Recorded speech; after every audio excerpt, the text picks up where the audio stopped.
Bonjour, c'est Sandra Kwame et aujourd'hui nous faisons un petit tour en barque avec Jésus et ses disciples dans Matthieu 8, versets 23 à 27. Il est écrit en ce temps-là, comme Jésus montait dans la barque, ses disciples suivirent. Et voici que la mer devint tellement agitée que la barque était recouverte par les vagues. Mais lui dormait. Les disciples s'approchèrent et le réveillèrent en disant « Seigneur, sauve-nous, nous sommes perdus. » Mais il leur dit « Pourquoi êtes-vous si craintifs, hommes de peu de foi ?» Alors Jésus, debout, menaça les vents et la mer, et se fit un grand calme.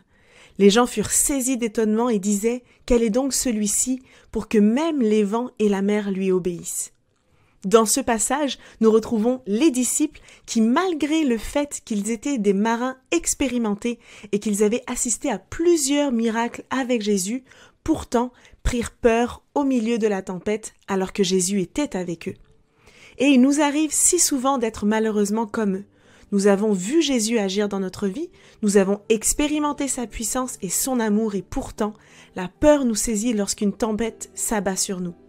Et c'est vrai que dans notre vie, il nous arrive de faire face à toutes sortes de tempêtes, n'est-ce pas?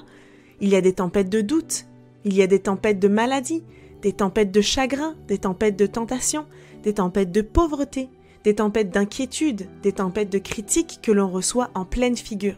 Car oui, même quand on suit Jésus, il faut s'attendre à traverser des tempêtes. Je dirais même que c'est une erreur de penser qu'avec Jésus, la mer est toujours calme.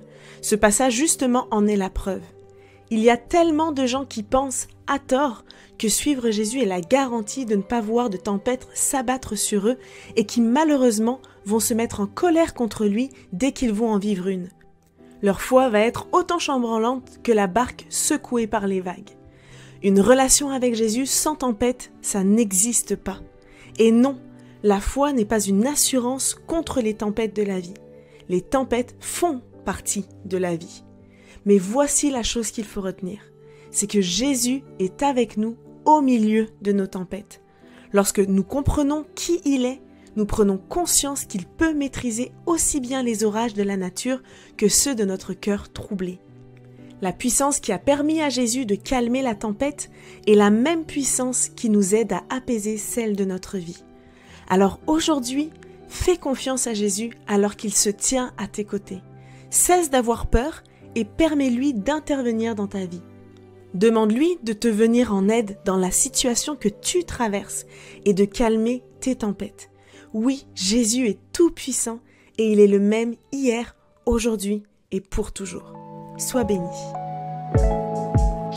Si cette méditation t'a encouragé, pense à la partager autour de toi.